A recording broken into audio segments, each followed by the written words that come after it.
नमस्कार। राधा और कृष्ण की प्रेम कहानी के बारे में तो हम सब जानते हैं, लेकिन क्या कभी ये सोचा है कि जब राधा ने ये दुनिया छोड़ी तो उसके बाद क्या हुआ? आज हम उसी अनसुनी कहानी की परतों को खोलेंगे। हम अक्सर सुनते हैं कि कृष्ण का अंत कैसे हुआ, लेकिन राधा का क्या? वो जो उनके दिल के सबसे करीब थी। और यहीं से एक ऐसी कहानी शुरू होती है जो कई युगों को पार कर जाती है। तो ये कहानी शुरू होती है एक अंत से। इसकी शुरुआत वृंदावन की उन चहकती गलियों से नहीं होती, बल्कि एक शांत कुंज से होती है, जहां अब राधा बूढ़ी हो चुकी हैं और अपने आखिरी पलों का इंतजार कर रही हैं। तो चलिए कहानी के पहले अध्याय में चलते हैं। राधा की अंतिम इच्छा। देखिए, इस दुनिया को छोड़ने से पहले उनकी एक आखिरी शर्त थी। और ये कोई मामूली प्रण नहीं था, बल्कि उनके प्रेम की गहराई का सबसे बड़ा सबूत था। एक अटूट विश्वास कि द्वारका के राजा कृष्ण वृंदावन की उस गोपी के लिए लौटकर जरूर आएंगे, जिसे शायद दुनिया ने भुला दिया था। और पता है, कृष्ण आए। उनके एक बार राधे पुकारने पर राधा ने शांति से अपने प्राण त्याग दिए। लेकिन हाँ, जाने से पहले उन्होंने एक बहुत बड़ा वादा किया। एक ऐसा वादा जिसने भविष्य में उनकी वापसी का बीज बो दिया। तो अब कहानी आगे बढ़ती है। युग बीत जाते हैं, दुनिया बदल जाती है, और ठीक जैसा राधा ने कहा था, प्रेम का सच्चा मतलब धीरे धीरे फीका पड़ने लगता है। और यहीं से शुरू होता है कहानी का दूसरा अध्याय, प्रेम का पुनर्जन्म। तो राधा का वो वादा कैसे पूरा हुआ? वो पूरा हुआ ललिता के रूप में। एक साधारण किसान के घर एक बच्ची का जन्म होता है, जिसमें एक प्राचीन आत्मा बसती थी।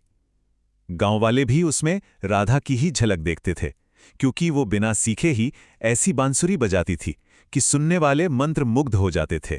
अब जैसे जैसे ललिता बड़ी हुई ना, उसे अजीब सपने आने लगे। सपने एक ऐसे इंसान के जिससे वो कभी मिली नहीं थी, पर ऐसा लगता था जैसे उसे जन्मों से जानती हो। उसकी आत्मा एक अनजाने प्रेम को पुकार रही थी। और फिर एक दिन एक ऋषि ने उसके इस एहसास पर मोहर लगा दी। उन्होंने बताया कि ये जो खोज है ना, ये सिर्फ उसकी अपनी नहीं है, बल्कि ये तो पूरी इंसानियत के लिए एक मिशन है। उसे कृष्ण के ही पुनर्जन्म यानी ऋषि अनंतानंद को ढूंढना होगा, ताकि दुनिया में प्रेम का सच्चा अर्थ फिर से जगाया जा सके। तो अब ललिता अपने मिशन पर निकल पड़ती है। पर क्या ये इतना आसान था? बिल्कुल नहीं। उनका मिलना इतना आसान नहीं था, क्योंकि उनके रास्ते में खड़ी थी एक बहुत बड़ी चुनौती, इस नए युग के कठोर नियम। और यहीं से शुरू होता है कहानी का तीसरा अध्याय, आत्मा की कठिन परीक्षा। तो ये चुनौती कौन थी? ये चुनौती थी कुरंगनाथ, जो खुद को समाज के नियमों का रक्षक मानता था। उसे इस बात का डर था कि अगर आत्माओं का ऐसा प्रेम समाज में स्वीकार कर लिया गया तो धर्म और समाज की पूरी नींव ही हिल जाएगी। तो उनके प्रेम को झूठा साबित करने के लिए कुरंगनाथ ने एक ऐसी शर्त रखी जो पूरी करना नामुमकिन था।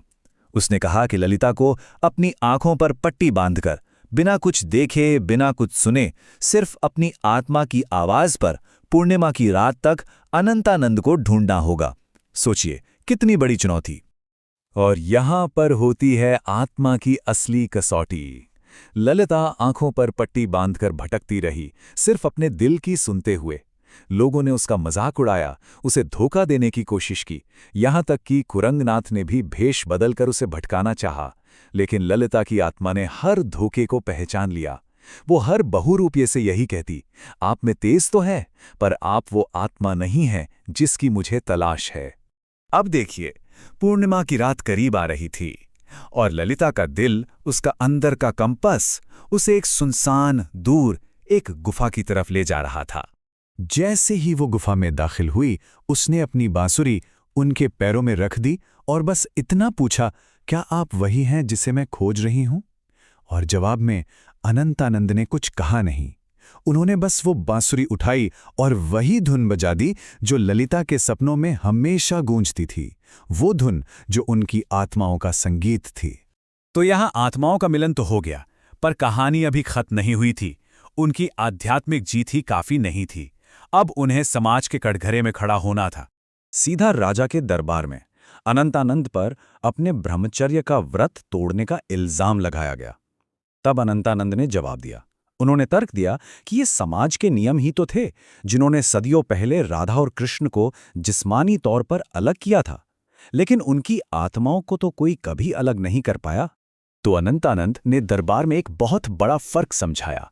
एक तरफ है समाज का नियम, यानी शादी, बंधन, शरीर का रिश्ता, और दूसरी तरफ है आत्मा का प्रेम, जिसमें त्याग है, समर्पण है और आत्मा का मिलन है। एक सामाजिक कॉन्ट्रैक्ट है तो दूसरा एक कभी ना खत्म होने वाला कनेक्शन। फिर ललिता खड़ी हुई। उसने कहा, मैंने उन्हें अपनी तन से नहीं बल्कि अपनी आत्मा से चाहा, और इसे साबित करने के लिए मैंने एक कठिन परीक्षा पास की है। और फिर उसने कुरंगनाथ की उस नामुमकिन शर्त और अपनी यात्रा की पूरी कहानी सुनाई। उसकी बात सुनकर पूरे दरबार में सन्नाटा छा गया। ललिता की कहानी सुनकर राजा भी हिल गए और उन्होंने एक ऐसा फैसला सुनाया जो इतिहास बन गया। उन्होंने कहा, विवाह समाज का एक नियम है, लेकिन प्रेम आत्मा का कानून है। मैं इस प्रेम को स्वीकार करता हूं। इस एक फैसले ने आध्यात्मिक प्रेम को दुनिया के नियमों से ऊपर एक नई पहचान दी। तो आखिर में ये कहानी हमारे सामने एक बहुत गहरा सवाल छोड़ जाती है। क्या सच में प्रेम को किसी सबूत की जरूरत होती है, या उसका सच किसी बाहरी वैलिडेशन में नहीं बल्कि दिल के उस गहरे खामोश विश्वास में ही छिपा होता है?